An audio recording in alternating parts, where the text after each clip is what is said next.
ఎందుకంటే ఇలా మేము చెప్పి రేపు పొద్దున వికెట్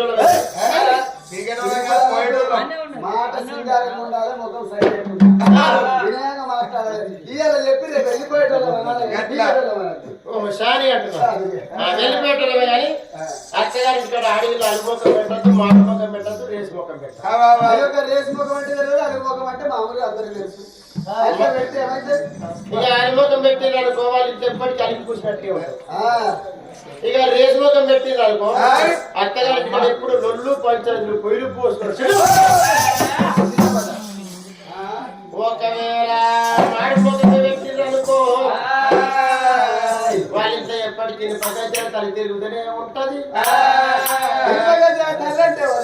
జ్యేష్ఠదేవి ఇక పొద్దుగల ముస్లిం లక్ష్మీ ఇద్దరు అక్క చెల్లెలు పొద్దుగల ఊరంతా తిరుగుతారు. ఎవరింటి ఉన్న వాకిలు ఊడిసి సానుపులు